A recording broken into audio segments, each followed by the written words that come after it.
I'm going to try to keep on schedule with my vlog, so we'll see if I can get this put up enough. Once a month, first Sunday of every month. So here goes nothing again. Once again, good to be talking to you guys. Once again, excuse the reflection for this kind of guerrilla style video as opposed to the other videos that are a little bit more, I wouldn't say of exceptionally high production value, but of superior production value to something done on essentially what is the webcam function on my computer. We're getting this reflection and reflection thing. So anyway, it's been, you might notice also on the site recently.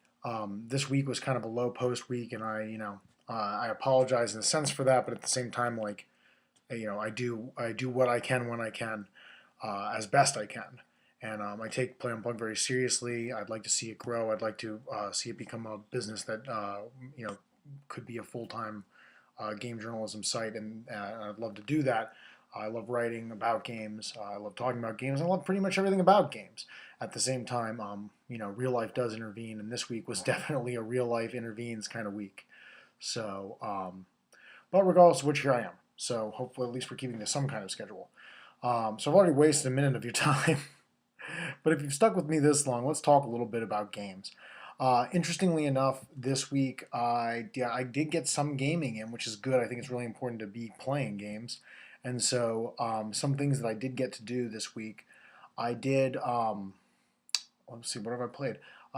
Saturday I ran another session of my Neverwinter campaign, and that was fun. And it really, one of the cool things about Saturday was that it reminded me about, number one, that there are times when you just wing it, and it goes and things go really well, and you're just like very lucky. I do think we're playing D&D 4th edition, of course. That would be the Neverwinter's their current campaign like push, and it's a great setting. I give it a very positive review because I really like the setting material, and I think it's well worth your time. You can check out that review on the site. But it's a great setting, but also, aside from the setting materials being great, and it's kind of like, I think the thing that's neat about it is, as opposed to something like Dark Sun, where it kind of gives you this very broad world view, and you're like, okay, here's Dark Sun, and it's this world, and here are some cities in the world and everything. Like Neverwinter is very distilled down into just very specific things about the city, and it makes the supplement really nice because you know it's more detailed and compressed, and it's kind of like you're in this city and the surrounding area, and here's some very detailed things that are going on in the city.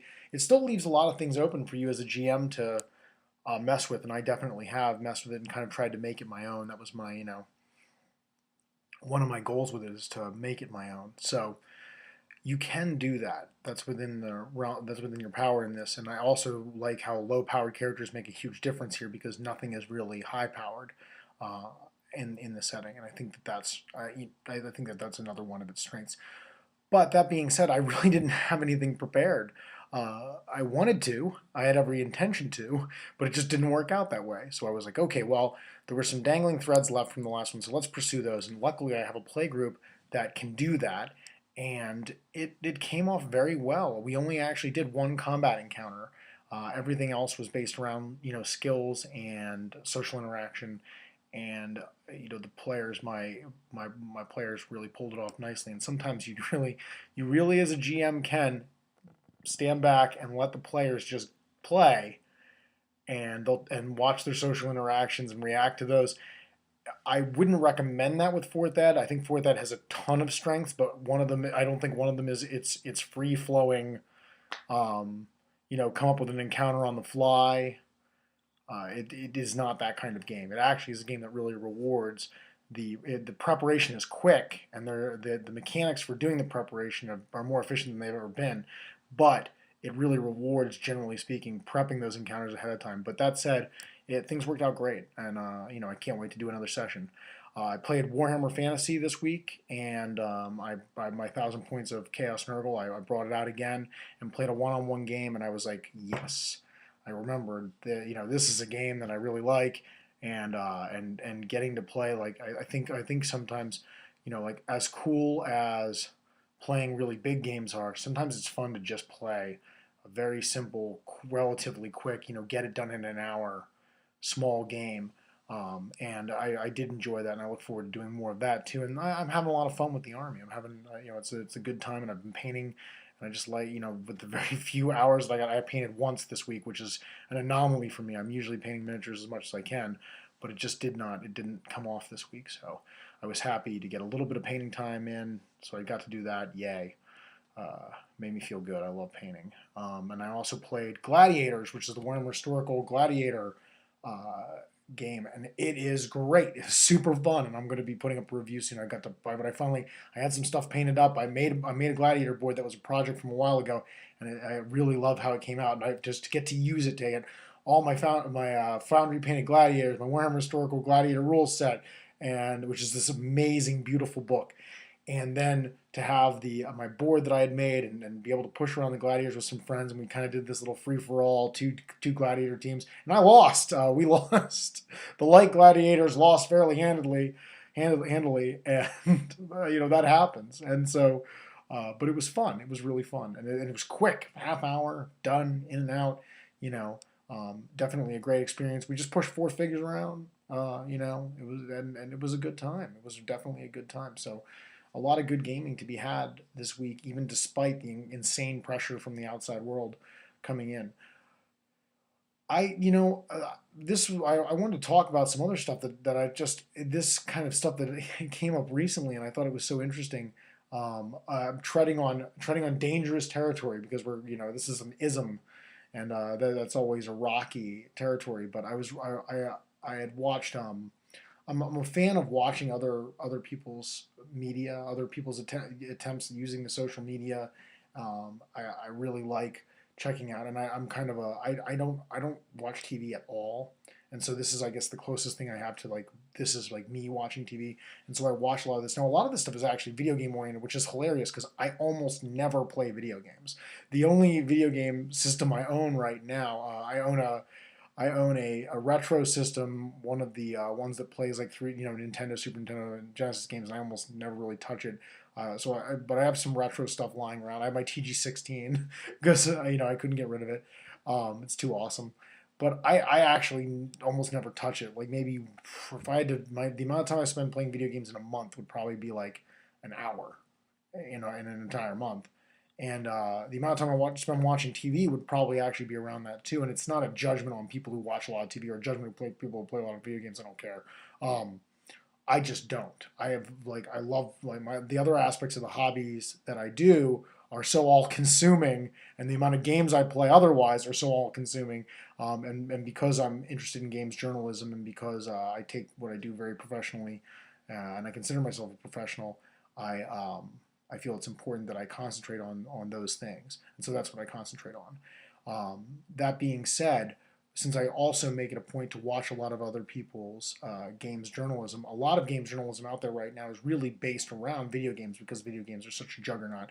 So people like the Game Overthinker and Ashens, and gosh, there's just so many. I don't want to go over all the names. That guy with the glasses, he's more of a movie guy, but he's really great. They're and basically everybody that's around that, Spoonie, those guys are all very interesting, and so it's fun to watch their shows and kind of get an idea of, they're very entertainment oriented, and I think that's awesome. I'm kind of probably less entertainment oriented. I mean, I hope you're being entertained, but at the same time, I'm really try to get more. I try to talk more about the games in an informative sense, and more of a sense of, like, I guess, raw journalism, which might not even be interesting to you. I have no idea. I have no idea. I'm not a special effects whiz, so I don't even know if I could do what they're doing. Though I consider myself kind of getting into this social media thing, so I've been really deeply entrenched in it now for almost a year, and I enjoy it. So we'll see. Regardless of which, whoa, that was a really long tangent to explain that for the next, like, minute and a half, 2 minutes that I have left to talk, I thought it was really interesting, and I really just want to pose the question because I have no answer, and I'm certainly not prepared to answer it right now, and it would take, I think, a lot of research to really talk about it in the depth that would be respectful of the topic. But apparently, film critic Hulk, a guy who does all of his film criticism in speaking in Hulk speak, he's a blogger, a popular blogger, and his blog, actually, now that I finally got to see it, is pretty cool.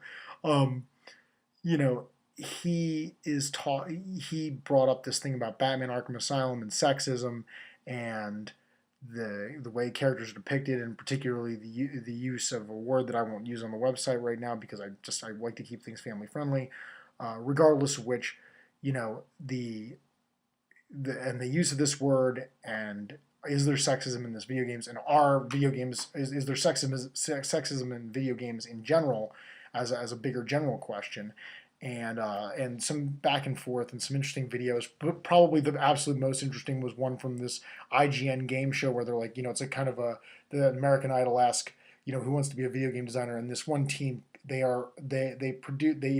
propose this game that is so insanely ridiculous, and it's hilarious because at one point they're like, oh, we're a group of bachelors and blah blah, and you're sitting there like, yeah, I totally understand why.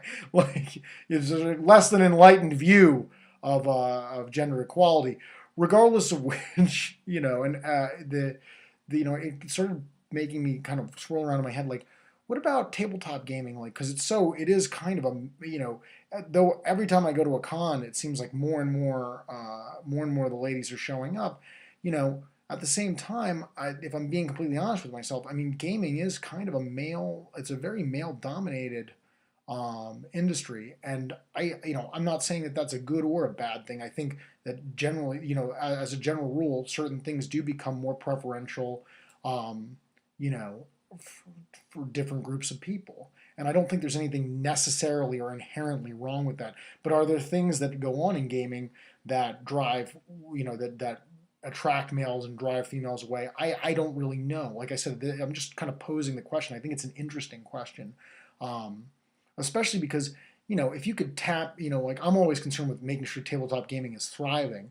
And if you could really tap into that other 50% more, and I do think game companies are doing a better job, and I think like there are games that are maybe more attractive. I mean, like that are probably, when I say that, I just don't know. I'm not, I'm not female, so I don't actually really, I'm talking from this very. I just thought it was an interesting question. That's all. I think it's an interesting question, and so I really don't have an opinion on it per se, except I do feel in general, there's a lot of fan service in gaming. Make no mistake about that. For those who don't know what I'm talking about, I mean, there's just a lot of, there are definitely some depictions of scantily clad women. I have no problem with that. I mean, like nobody, people like to look at attractive people. I like to look at attractive people too. So that I don't really have an issue with that. And with the number of women that I see showing up at cons in cosplay costume, I don't necessarily feel that they do either. But once again, it's just an interesting question. Feel free to hit me up on Twitter or Facebook if you have an opinion on that, because I'd love to know. It's just it's one of those questions, and it's like, I wonder if, or how is this perceived by this by this other group of people, like how you know how is this perceived by this whole this whole other half of our population that I don't see as much when I say go to the game store and play, and I do see girls more and more, but still at the same time, once again, it does seem to be a predominantly male oriented hobby, for better or for worse. And when I say all this, when I ask these questions, please don't email me or Twitter me or Facebook me that it's like this PC thing, or that like I'm trying to be, it's not that. If those of you who know me, which when you read my articles, you don't really know me or have any real insight into my person. You have a little bit of insight into my personality, and hopefully it bleeds through. But at the same time, like I don't consider myself a politically correct person in any real way, in that sense, except to say that I don't think it's politically correct to treat people kindly. I don't think it's politically correct to not, this idea of being real, which is just an excuse for being mean. I don't have any need to do that. So, please don't email me and say like, why are you even asking this question? It's so PC. Like, I'm not interested in having a dialogue with you if that's your opinion, because I just don't feel that there's anything inherently wrong with being nice to people. And that's that's kind of what it comes down to, is like, are people being treated unfairly or being bullied? And that's kind of like the gist of it. So like, that's basically it. If you're a bully, please don't email me. Not interested. Anyway, so that's something to ponder. What do you think, guys?